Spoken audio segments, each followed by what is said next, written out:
Welcome, my dearest friends, to Pillow Tales.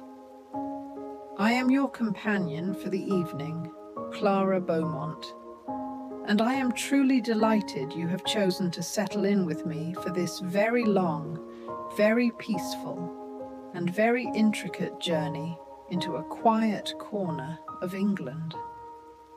Chapter 1. Set up, you are invited tonight to leave behind the sharpness of the present moment and drift with me into the soft focus elegance of the early 1930s. Find the perfect, softest indentation on your pillow now. Close your eyes and allow my voice to become the gentle guide into this secluded world. Our setting, you see, is not some bustling street, but the heart of the great estate of Blackwood Manor, a place of heavy, dependable silence, where every pane of glass gleams and every shadow lies precisely where it should. We find ourselves in the morning room, and I want you to visualize every detail, allowing the description to become a soothing balm for your busy mind. Picture the tall, leaded mullioned windows, catching the pale gold light of the English sun. That light does not crash into the room. No, it filters. It sifts through the glass, laying itself down in thick, warm rectangles upon the ancient, polished oak floorboards. The linen on the central breakfast table is crisp, impeccably starched, a blinding sheet of white contrast against the heavy, dark mahogany. The air. Oh, the air is the key, my friends. It carries the richest, most comforting scents, the sharp, invigorating aroma of dark, freshly brewed Brazilian coffee, mingling seamlessly with the warm, buttery, yeasty fragrance of toasted crumpets and the faintest, sweet tang of orange marmalade. Everything speaks of undisturbed traditional order, and at this table, contemplating the elegant chaos of the world through the lens of perfect symmetry, sits the man whose intellect we follow tonight, Hercule Poirot. He is, of course, utterly immaculate, even on holiday. His soft tweed suit is brushed to perfection, his shoes gleam, and he is engaged in the singular, serious business of his morning ritual. Observe him now, as I do. He is arranging his soft-boiled eggs in their silver egg cup, ensuring they sit at a precise, unwavering 90-degree angle to the parallel lines of his knife and fork. His inner peace, as he himself would tell you, is directly correlated to the precision of this arrangement. He believes, quite rightly, that if one can maintain perfect order on one's breakfast plate, one can maintain perfect order in one's life. However, even in this sanctuary, the seeds of disorder are sown. Lord Blackwood, the master of the house, dominates the far end of the long table.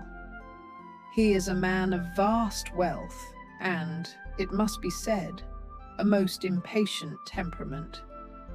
Though surrounded by beauty, his attention is entirely consumed by a rare antique gold pocket watch he holds in his hand. He is not merely checking the time, he is winding it again and again with a repetitive, sharp, metallic click, click, click. Listen closely, my Friends, to that sound. It is small, yet it cuts through the otherwise soothing quiet of the room, a tiny, incessant declaration of his personal anxiety and his demanding nature. A sound that, I assure you, Monsieur Poirot has already filed away as an anomaly. The other diners exist in this tense field around the Lord. Lady Beatrice Blackwood, his wife, is an elegant but distant figure. Her heavy silk dressing gown, a colour like deep amethyst, makes a soft, whispering shush sound as she shifts in her chair, a sound that speaks of deep, private contemplation. Her gaze is fixed somewhere beyond the window, and the way she raises her delicate porcelain teacup is slow, deliberate, almost too controlled, suggesting a woman holding herself together with immense effort. Near the sideboard, the pale, perpetually worried figure of Mr. Edwin Pratt, the personal secretary, is already consumed by his duties, his shoulders hunched slightly as he attempts to organize a sprawling mass of documents. His movement is frantic, his eyes constantly flicking to the clock, terrified of being summoned by the Lord's impatience. And standing briefly in the magnificent doorway, the powerful presence of Mrs. Elspeth Thorne, the housekeeper and cook, the very engine of the manor's precise operation. Her expression is rigid, her movements purposeful. And I want you to note, my friends, the surprising strength in her large, capable hands, hands that suggest a power beyond domestic duties. The simple act of breakfast is delayed. The service is 5 minutes late. And that small flaw, that tiny delay in the established order, causes Lord Blackwood to snap, his voice sharp and cold, amplifying the subtle sense of impending catastrophe that hangs over the otherwise perfectly symmetrical morning room, just waiting for the final, sudden disruption. Chapter 2. The crime discovered. The fragile peace was utterly shattered, not by a gunshot or a scream, but by a rush of human emotion, which Monsieur Poirot always found to be the most untidy form of evidence. The dining room doors burst open, and Miss Dahlia Finch, Lord Blackwood's niece, stumbled in. She was habitually late, but this time her distress was genuine and overwhelming. Her usual stylish composure was utterly ruined, her breath coming in ragged, high-pitched gasps. Her news silenced the entire room, stopping the metallic click of the Lord's watch mid-turn. The jewel of the entire Blackwood collection, the magnificent Star of Mysore diamond, which had been safely locked away, was gone. The theft had occurred, she cried, in the Lord's private sanctuary. The study, a small, secure room on the second floor, known with grim reverence as the vault. We followed Monsieur Poirot, and I want you to walk with me now, my friends, through the hushed halls, moving slowly up the thick, silent staircase, taking in the way the sunlight catches the heavy velvet curtains, the only sound the soft padding of our feet on the deep pile carpet. The impossibility of the crime was immediately, glaringly apparent at the scene. The study had only one heavy mahogany door, and it was found double locked from the outside. Lord Blackwood, shaking now with fury rather than impatience, frantically checked his own pocket, confirming the singular, unique, heavy key to the study lock was still resting there, untouched, since he had secured the room last night. It was an absolute, textbook locked room mystery, a perfect crime that defied the basic laws of physical entry and exit. Monsieur Poirot began his detailed, slow-motion examination of the scene. He ran his gloved hand along the perimeter of the door, feeling the cold, smooth brass of the lock mechanism, noting the impeccable fit of the wood against the frame. Inside the vault, the room was undisturbed, smelling faintly of old leather and pipe tobacco. The papers on the desk were neat, nothing was ransacked. But the wall safe, an old, ornate cast-iron box, stood open and entirely empty. Crucially, as Poirot confirmed with a precise tilt of his head, it showed no signs of forced entry, no scratches, no bending of the tumblers, suggesting the combination had been used. Amidst this pristine tableau of impossible theft, Poirot discovered the two faint clues. First, pressed almost invisibly against the heavy, soundproofed door jamb, was a single, minute, freshly withered rose petal, still holding the sharp scent of a rare, specific flower.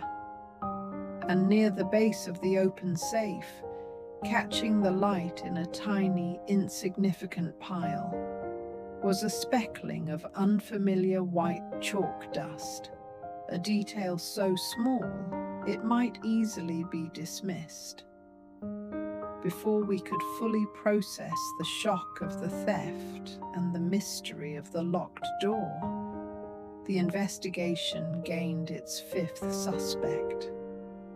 A curt, folded note was found in the guest wing, confirming the sudden, unannounced departure of Mr. Silas Crowther, the rival collector who had been staying at the manor, a man with every reason to desire the Star of Mysore.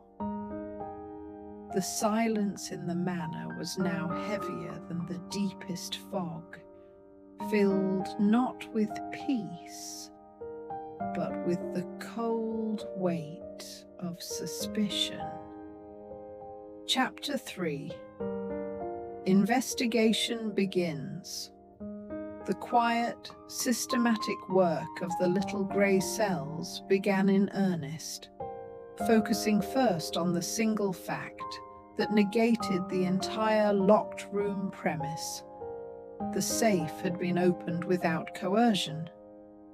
Monsieur Poirot dedicated a lengthy segment to analysing the safe itself, a heavy black iron antique with an ornate combination dial. He ran his fingers over the smooth, cold metal, noting that its robustness made forced entry not only impractical but unnecessary, confirming the thief knew the unique, complex combination. His interrogation strategy was slow, conversational, and designed to lure the suspects into long, rambling tangents, focusing less on facts and more on the emotional cadence and subtle sounds of their deception. Lady Beatrice was the first subject, confirming she heard nothing unusual and was asleep. But Poirot's eyes lingered on her hands, immaculately manicured and composed. Yet the fingernails showed traces of a recent, vigorous polishing, suggesting she was active far later than she admitted. Mr. Edwin Pratt, the pale secretary, was the picture of panic, trembling visibly. He launched into an exhaustive, minute-by-minute account of his morning, focusing desperately on the sounds of the manor, the clatter of the scullery maid, the closing of doors, and insisted Lord Blackwood alone knew the combination. Before breaking off, his face etched with sudden, intense suspicion regarding one of the servants. Mrs. Elspeth Thorne, the cook and rigid keeper of the household's rules, presented a narrative of perfect domestic order, providing flawless alibis for every servant, down to the exact moment the boot boy polished the last shoe. However, her own movements near the storage pantry, which connected to a little-used back stairway, remained strangely vague and resistant to specific timing. Finally, Miss Dahlia Finch, the niece, recounted her emotional alibi from the previous night, claiming she had been sleepless and visited the study late, seeking a specific rare book her uncle possessed, confirming she saw the safe closed and the door locked as she left. Poirot, however, found the emotional intensity of her story untidy, noting that her hands, despite her distress, displayed a subtle, ingrained professional dexterity, the kind achieved only through continuous, specialized manual work, a detail that the great detective found vastly more compelling than her tears. Chapter 4: Clues and Red Herrings. The pressure of the investigation now generated its own set of confusing, contradictory evidence, which Poirot meticulously sorted and analyzed for the listener, ensuring the pace remained slow and deliberate. The first and most obvious red herring appeared when a frightened scullery maid discovered a loose section of antique wood paneling behind a heavy velvet curtain in the corridor near the study. The paneling looked precisely like a hidden door, suggesting a secret passage used by the thief.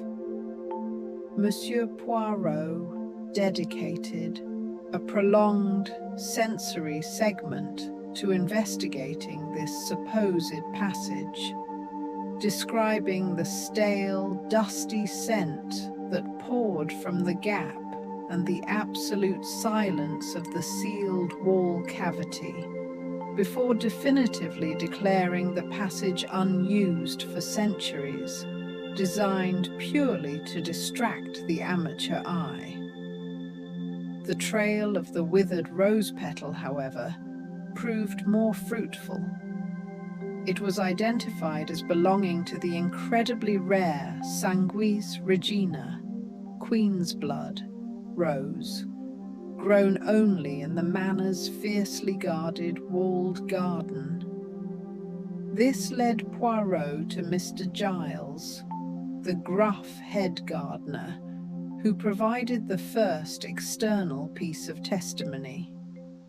He claimed that near dawn he had seen a figure matching the silhouette of Mr. Silas Crowther, the rival collector, sneaking out near the service gate, heading away from the estate on foot.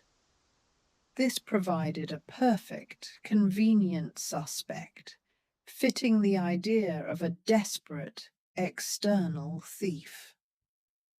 Simultaneously, the financial motive twisted again when a hidden, private ledger was discovered in Lord Blackwood's desk, detailing not just his wealth, but severe, sudden, crushing debts incurred through disastrous investments, contradicting the family's image of endless resources. This development suddenly gave everyone in the house a motive to liquidate the diamond quickly, making the crime look like an outside theft to cover an inside sale, implicating all the internal suspects. The final, persistent clue was the heavy study key itself, still in Lord Blackwood's pocket. Poirot spent a long, meditative moment turning the key in his palm, noting that the brass near the hilt, where the thumb rests, possessed a unique, unnatural shine and warmth, a patina that suggested it had been handled vigorously and very recently, far more than would be consistent with a key merely resting innocently in a waistcoat pocket since the previous night. Chapter 5. Complications and twists. The investigation entered its most complex phase, where concealed facts and secret relationships threatened to unravel the entire fabric of the household's composure. Poirot revisited the suspects, applying gentle pressure until the first crucial alibi crack appeared. Lady Beatrice, cornered by Poirot's calm, persistent inquiry regarding her restless night, finally confessed to hearing a faint, rhythmic, metallic tapping emanating from the direction of her husband's study late the previous evening, long after the household had retired. This sound, she explained, was so soft it was almost dismissed as part of the house settling, but it strongly contradicted the soundproofing of the vault, suggesting someone was inside the room after the door was locked. Then came the revelation of concealed passions. A collection of emotionally charged, secret letters was found, written by Lord Blackwood, detailing a passionate but fiercely private and forbidden relationship with the rigid housekeeper, Mrs. Elspeth Thorne. This shocking discovery instantly endowed Mrs. Thorne with a profound emotional motive that was far more dangerous than money, perhaps jealousy, revenge, or fear of exposure now that the debts were public. The motive was then swiftly followed by the means. Poirot questioned a local retired locksmith who confirmed that while the study's lock was a unique antique, it was an old lever design and could have been duplicated with a simple wax impression and rudimentary tools, opening the possibility that anyone with patience and dexterity could have fashioned a working key. This seemed to point back toward the professional, external thief, Mr. Crowther, but Poirot's gaze was drawn back to the chalk dust. The deepest twist involved the single tiny speck of unfamiliar white chalk dust found inside the empty safe. Poirot realized the simplicity of the truth. If the thief had taken the diamond, they wouldn't have left a speck of dust inside the clean safe compartment.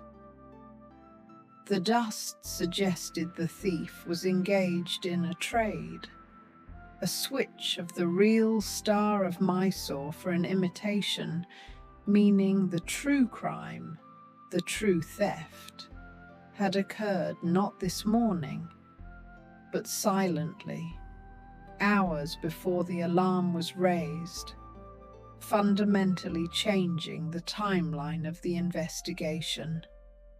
Chapter 6. The Revelation. With the atmosphere thick with suspense and the gentle sound of the morning clock ticking steadily, Monsieur Poirot assembled the core suspects, preparing to deliver his slow, deliberate, pedagogical explanation. He began by focusing on the impossible sounds. He revealed that the faint, rhythmic, metallic tapping that Lady Beatrice had heard was not the Lord working late, but the sound of Miss Dahlia Finch, the niece, using her expertise, not as a socialite, but as a highly trained, specialized sculptor, to create a near-perfect duplicate key from a simple wax impression she had taken of the original. Her frantic late-night visit, originally excused as a search for a rare book, was merely a cover for taking the wax mold. The chalk dust then provided the key to the motive and the timing.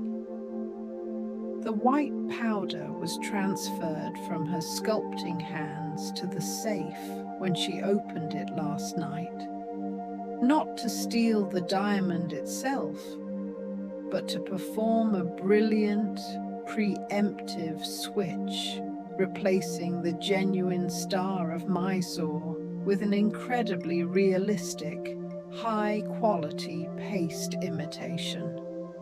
The real diamond had been gone since the previous evening. The crime discovered this morning was merely the staged exposure of a theft that had already been completed. Finally, the elegant solution to the perfect locked room mystery. Poirot demonstrated how Miss Finch used her homemade duplicate key to open the door, completed the switch, and then simply used a long, thin, custom-made brass wire loop, shaped precisely like a decorative jewelry wire, to hook the key from the inside of the door's keyhole before slowly pulling the door shut, locking it from the outside.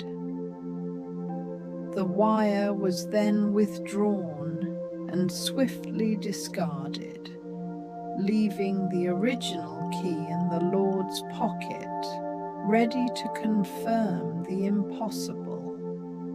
Illusion. Chapter 7. Justice Served. The final act of justice, delivered by Monsieur Poirot, was quiet, gentle, and focused more on the complexity of the human heart than the severity of the crime itself. Miss Finch, now subdued but relieved that the pretense was over, confessed completely. Poirot explained her true, complex motive. She did not steal the diamond for profit, but to save her uncle from himself and his reputation. She knew about the crushing secret debts detailed in the ledger, and his desperate, imminent plan to sell the Star of Mysore to the notorious collector, Mr. Silas Crowther, who would have exploited the family's vulnerability. Her plan was to sell the paste copy to Crowther, thereby buying her uncle enough time to recover financially, while preserving the family heirloom for the future. Poirot then requested the diamond, and Miss Finch, with a final, subtle flourish, revealed the real Star of Mysore was hidden in the hollow heel of one of her late arrival shoes. A brilliant, yet simple hiding place that had passed undetected by any rough search. The investigation concluded with the confrontation of the fifth suspect. Mr. Crowther was indeed found lurking nearby, having waited since dawn to receive the stolen gem, and was summarily dismissed from the grounds without either the genuine diamond or the paste copy. The aftermath was quiet. Lady Beatrice thanked Poirot with genuine, soft emotion, understanding her niece's desperate, misguided loyalty. Lord Blackwood, shocked by the exposure of his debts and his niece's dedication, finally agreed to relinquish control of his finances and change his demanding ways, realizing the value of order extended beyond a perfectly set breakfast table. Chapter 8. The Restoration of Order. With the chaos contained and the truth revealed, this chapter was dedicated entirely to the soothing, slow restoration of order to Blackwood Manor. Monsieur Poirot, a silent observer, supervised the meticulous, deliberate relocking of the study, ensuring the antique lock mechanism was now truly secure and free of any sculptor's wax or brass wire. The narrative focused on the sensory details of the domestic scene, returning to its precise routine. The soft, rhythmic swish of the dust cloths as the maids slowly cleaned the hallway, the faint, comforting clatter of the silver being returned to the drawers in the pantry, and the sight of Mr. Edwin Pratt, the secretary, now methodically and quietly replacing his scattered documents, his tremor finally subsided. A long descriptive sequence followed the progression of the sun across the morning room floor, detailing the precise, slow cleaning of the china service. Each teacup, each saucer, and each piece of silverware being returned to its specific, correct place. Poirot watched this deliberate, patient effort, finding profound satisfaction in the sight of the world healing itself. The atmosphere was one of deep, earned tranquility, a quiet recognition that while human emotions could cause great disorder, the simple, predictable rituals of the home were the ultimate remedy. Chapter 9.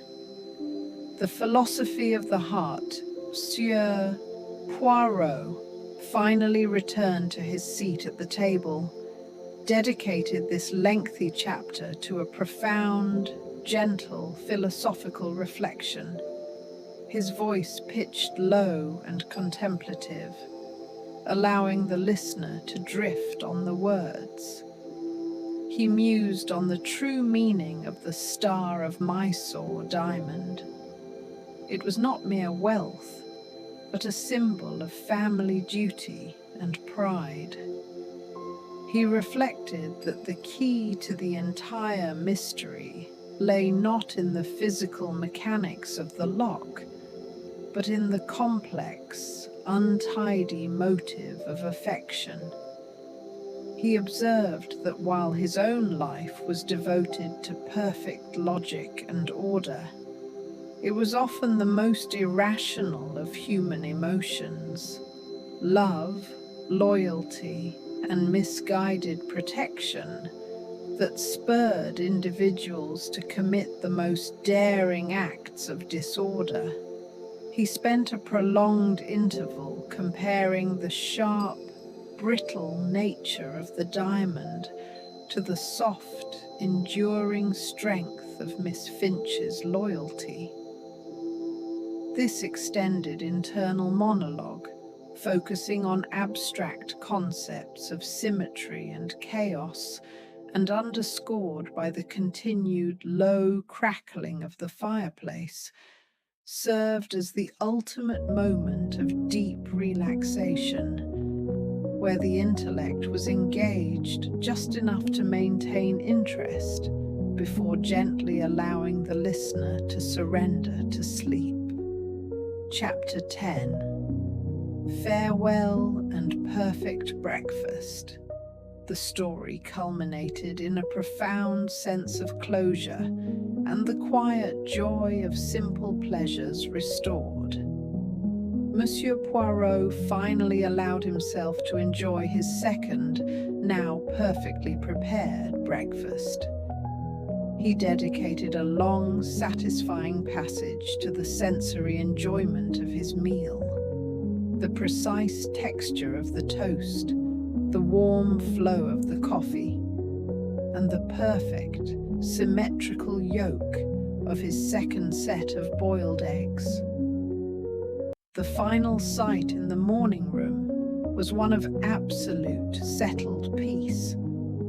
The sunlight was steady, the shadows were long but soft, and the only sound was the distant hum of the now peaceful manor. The entire scene achieved the perfect order that Monsieur Poirot had sought at the start of his holiday. And now, my dearest friends, the detective has finished his investigation, the mystery is solved, and order has returned to Blackwood Manor. The morning is quiet, peaceful, and perfect. There is nothing left to do but drift, dream deeply, and may your pillows be soft. Good night.